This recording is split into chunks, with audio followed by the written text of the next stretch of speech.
Bueno, no está presente en este momento esa valiosa mujer que hizo de mí un penalista, conociendo aún que yo odiaba el derecho penal.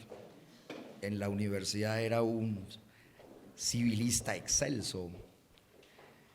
Esa mujer que merece todos los reconocimientos, le hicieron hace unos años uno como la mujer penalista más importante de la historia del país, que se llama Wanda Fernández León. Una mujer como las mujeres penalistas de hoy en nuestro país, valiosas, inteligentes, aguerridas, fuertes. Y quiero, aunque lamentablemente no nos pudo acompañar, rendirle este saludo, congratulación y homenaje en ausencia. Y siempre que tengo la oportunidad también de encontrarme a la doctora Ángela María Buitrago, que como lo manifestó el doctor Bernate, sin duda es un paradigma de la mujer en todos estos embates y luchas y controversias en el pensamiento jurídico y en la praxis también del devenir penal y procesal penal. Y sin duda no se puede quedar sin saludo mi madre, Olga Ayala Rojas, que siempre evoco, por supuesto que por fortuna y gracias a Dios y a la Santa Madre la tengo a mi lado, muy vital, muy hermosa, y también estas palabras de agradecimiento para mi madre hermosa. Doctores, empezamos con un epígrafe que dice: puede juzgarse el grado de civilización de un pueblo por la posición social de la mujer. Me llamó la atención que estando buscando algún epígrafe adecuado como homenaje a lo femenino, por supuesto en este encuentro, no lo encontrara. Y cuando hallé esta, saqué una conclusión. La posición social de la mujer, por supuesto, todavía es problemática y en algún punto desconocida en los contextos culturales y sociales contemporáneos. Fíjense ustedes lo difícil, les estoy contando esa experiencia, que fue ubicar una expresión para suministrar ese saludo y ese homenaje. Es una muestra de lo que significa socialmente todavía la mujer en nuestros panoramas orbitales, a los que falta, por supuesto, a través de una incansable lucha, lograr una posición vital, real, preeminente en la sociedad. Y por cierto, esa expresión fue de un presidente argentino cuyo lema, fue como de los años 70 del siglo XIX, presidente argentino, gobernó con un lema: gobernar es educar. Ese presidente es Domingo Faustino Sarmiento. Vamos a dividir las ideas que vamos a compartir en dos puntos. La primera es lo que significa nomos en sentido griego, con el propósito de hacer un ensamblaje de lo que significa la idea de lo normológico, de lo normativo, de norma en la época de la democracia griega, y cómo esa institucionalidad y el precioso contenido que tiene va a poder proyectarse, y aquí particularmente a la institucionalidad procesal del presente, procesal incluso en todos los sectores del sistema jurídico, incluido el debido proceso penal, al cual está enfocado precisamente aquellas conceptualizaciones del pensamiento griego, particularmente el ateniense. Y el otro momento al que vamos a hacer alusión es sobre algunos criterios o principios de nivel democrático que fueron tenidos en cuenta en el dominio histórico de Grecia y, una vez más, particularmente de Atenas, para entender que haciendo una reconceptualización a partir de los significados de esos estamentos, de esas reglas de esos principios que conformaron el pensamiento procesal, y no solamente el pensamiento procesal en la polis griega, sino también en todo su engranaje como ciudad-estado, pueden llegar a perfilarse con una maximización y cierto giro antropológico que pueda beneficiar, repensar el debido proceso penal de hoy. Entonces vamos con la primera idea. Para la Grecia antigua, y eso es lo interesante de estudiar estas instituciones, se rescata una expresión que no se inventó Aristóteles, sino que la condensó y se hizo famosa, y por cierto casi siempre se cita de una manera incorrecta, que es como quien por primera vez planteó la idea que el hombre es un zoon politicón. Y esta está mal traducida también. Zoon politicón para un griego era, miren lo interesante, no un animal preocupado por los asuntos de la colectividad, sino, miren lo interesante, un espíritu, un alma. Si uno es más consecuente y riguroso en el manejo etimológico de zoon, ¿no es cierto?, significa ser viviente. Entonces Aristóteles, ¿qué hace? Recoge la manera como se concibe un ser viviente que es el hombre, el antropos, ¿no es cierto?, como politicón, a diferencia de los seres vivientes que no son politicón, ¿no es cierto?, los animales. Entonces es una inteligencia que se preocupa por asuntos de la ciudad. Y esa preocupación se fija, doctores, en un principio que existió incluso desde la primera fase de la Grecia arcaica, que ellos llamaban eunomía, que significa buena ley. Y desde la fase del gobierno de Pericles, ese concepto buena ley pasa a ser nomos, que es un antecedente de lo que nosotros conocemos como norma. Y miren, doctores, las 6 cualidades que tiene que tener una norma de derecho para el pensamiento jurídico-político griego. El primero dice que es logos. Oigan, doctores, yo le he hecho un rastreo a esa expresión. Y logos significa muchas cosas. Hoy significa la terminación estudio, análisis, palabra, razón. Pero eso no es cierto. Para un griego de la época de la democracia, logos significa hablar, decir significa. Esa es una expresión mucho más acertada para definir lo que significa norma. Entonces, norma tiene en ese sentido, fíjese, democrático, lo que significa que con la norma, ¿qué? Se dicen cosas, se habla, ¿no? Una idea muy interesante para eso. Ya vamos a ver cómo se va condensando eso en el pensamiento procesal contemporáneo. Esta me encanta, cómo se conecta el decir con algo que posteriormente Aristóteles va a tratar como la prudencia, la frónesis, pero en la etapa prearistotélica se llamaba metrón o metron, que significa medida, doctores, mesura. Ya después en el medievalismo es que degenera la expresión en una medida cuantitativa, reglada, matemática, aritmética. Esta tercera cualidad, metrón es la segunda, se denomina nemein, que es repartición. Repartición de muchas cosas, doctores, derechos, cargas, obligaciones, deberes, pero todo dentro de una dinámica del decir y una dinámica de lo medido, de lo razonable. Fíjense ese sentido tan lógico, tan compacto que tiene lo que significa norma en comparación con las definiciones altamente sofisticadas y técnicas de hoy, que son artefactos técnicos. Esto es un contenido eminentemente sociohumano, doctores. Por eso se tomó el atrevimiento de proponer estas ideas para determinar lo que viene a continuación, al final más bien de lo que se pretende aquí compartir.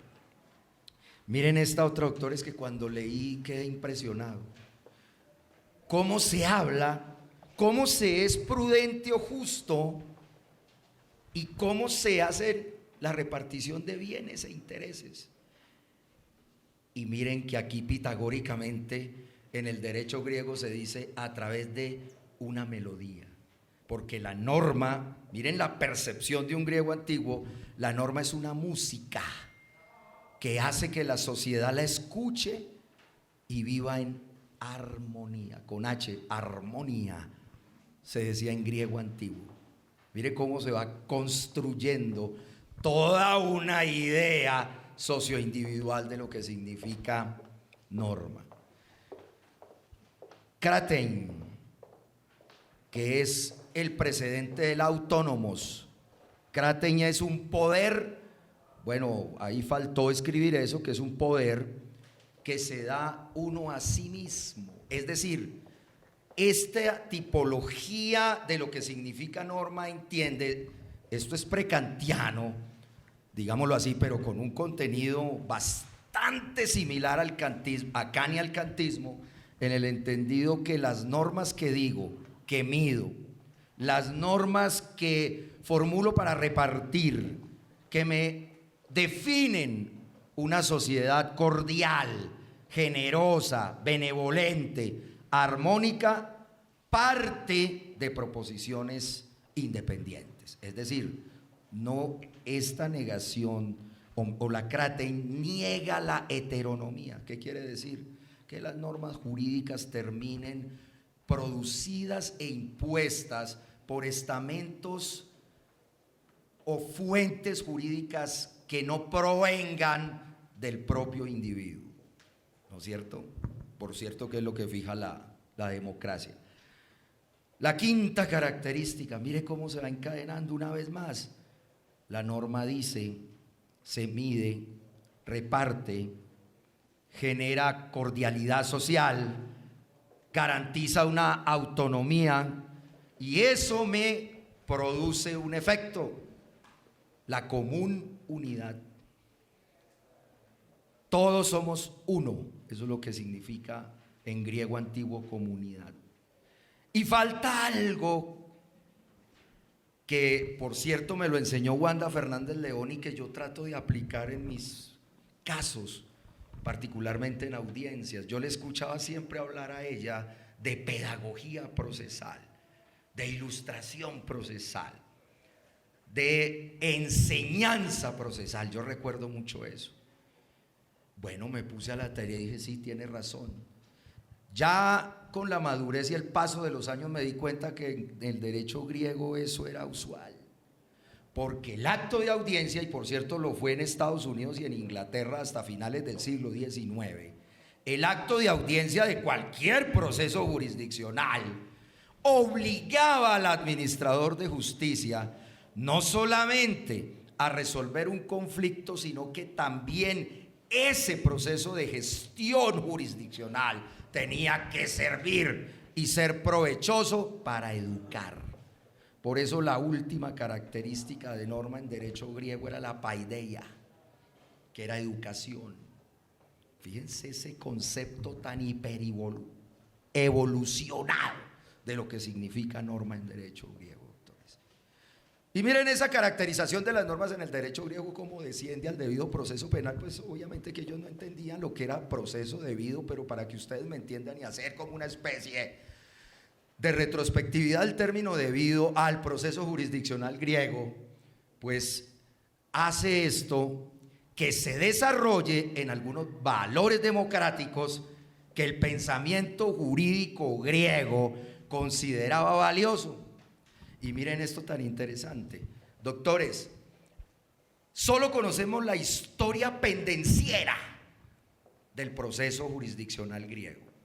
Cuando digo pendenciera, la Grecia clásica, y parece ser que eso es equivocado, lega a la historia de la humanidad una idea de proceso conflictivo, una idea de proceso de contendores, una idea de proceso entre intereses que chocan, encontrados. Los romanos, en una mala traducción que hicieron de esa idea, generaron el proceso con un ideario de algo que significaba litos, de ahí litigante.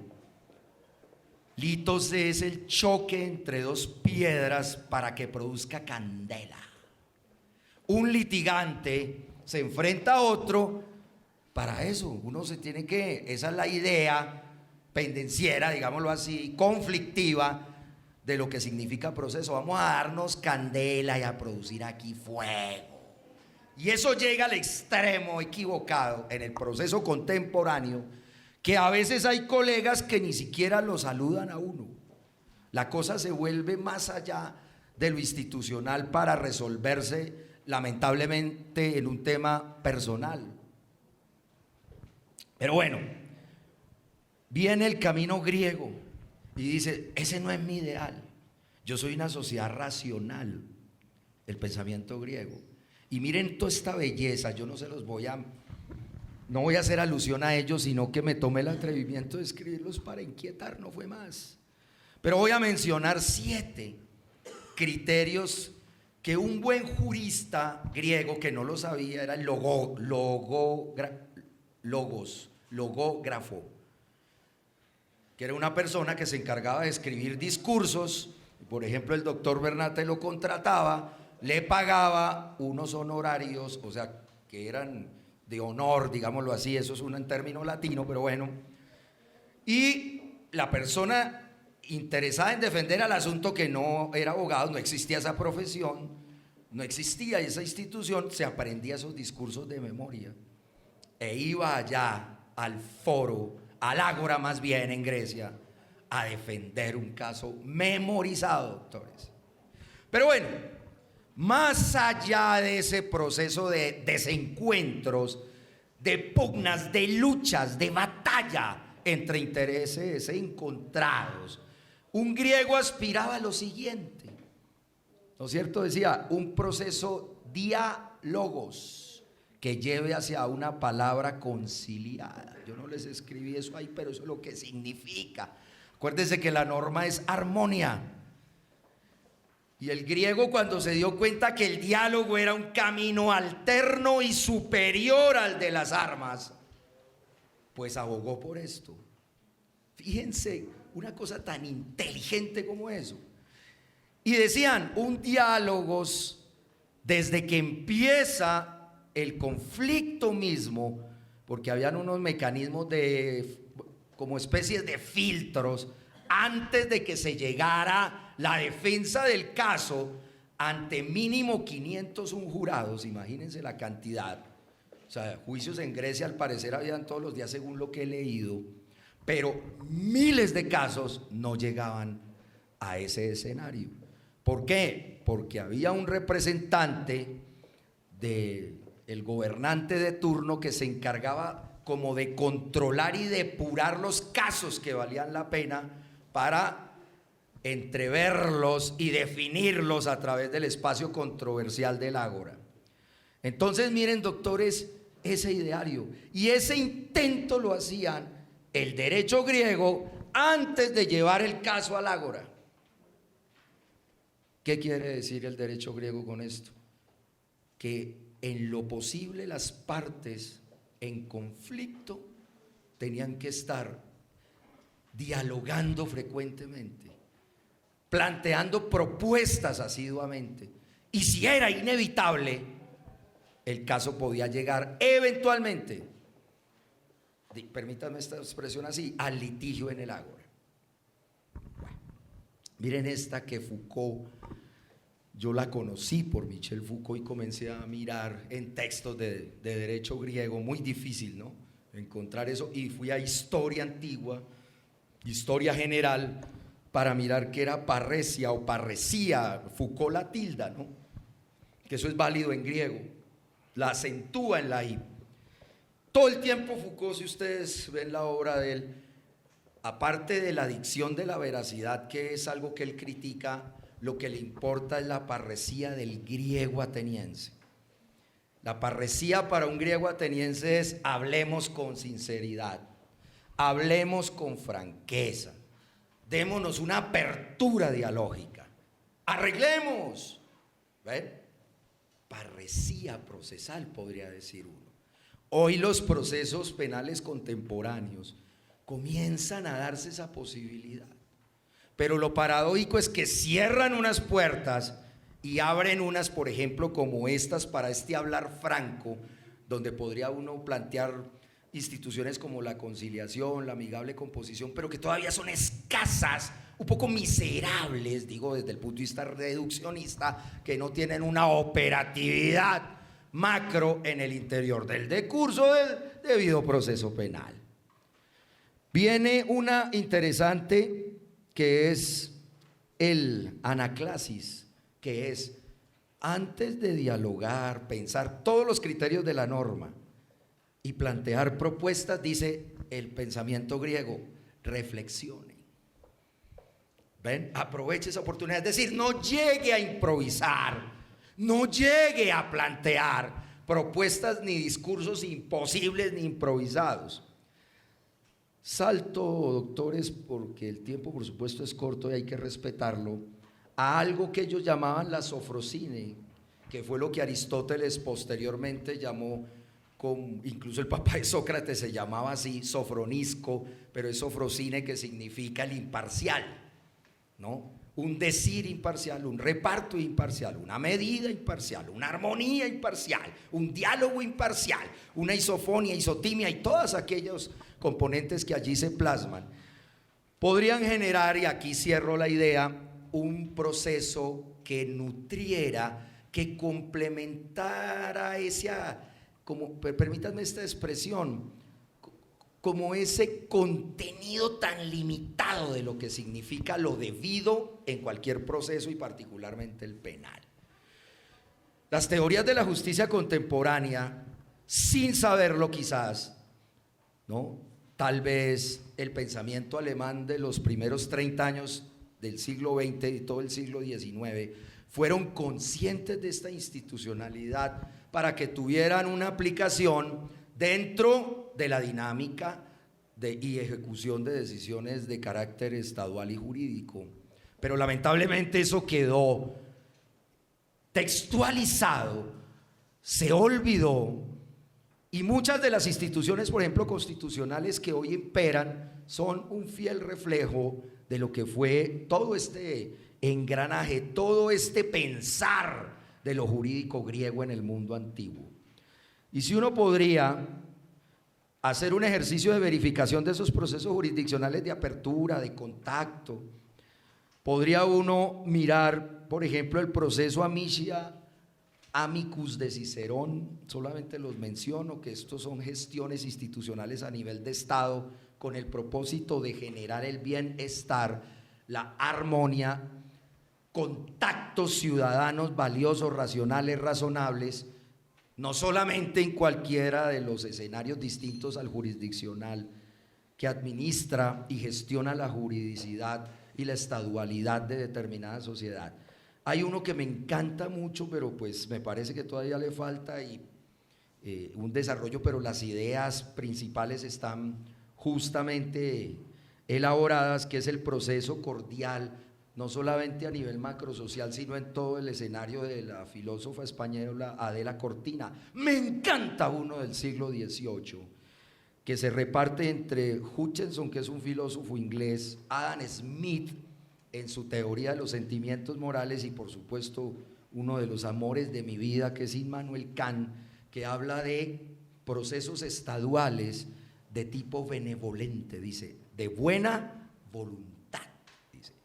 Falta, por supuesto, por decir algo entre esos otros, actitudes y aptitudes de buena voluntad en los escenarios procesales contemporáneos, que contrastan con expresiones como estrategia, coartada, tengo el as bajo la manga, o expresiones de ese tipo que resultan ciertamente inconstitucionales si uno parte de los idearios de las cartas políticas democráticas contemporáneas. que si uno haciendo un mero contraste sabe que se diferencian. Y asimismo, si se quiere, uno podría extraer, sin que él lo dijera expresamente, un proceso de compasión, en los términos de David Hume, un empirista inglés. De manera tal, doctores, y termino, que uno, las instituciones, principios y reglas del derecho griego y particularmente en el escenario jurisdiccional tienen sin duda una capacidad axial y motriz para perfeccionar el calificante de debido dentro de cualquier proceso, sin importar la naturaleza jurídica del mismo en el derecho contemporáneo. Dos, hacer un contraste entre esas categorías del derecho griego antiguo y las modernas hace que uno llegue fácilmente, al menos en el plano teórico, a concluir el atraso todavía en que se encuentran los sistemas jurídicos contemporáneos en el campo de esa exigencia humana del proceso debido. Tres, sin duda que rescatar todo este ideario implicaría poder realizar una reconceptualización y un reforzamiento a los contenidos institucionales del debido proceso actual. Y termino con otra expresión que dice, y con relación por supuesto a la mujer penalista homenajeada hoy por nosotros, dice Shull: justicia y amor es lo que describe a una mujer, pues ellas aman de corazón y son justas con el alma. Muchas gracias.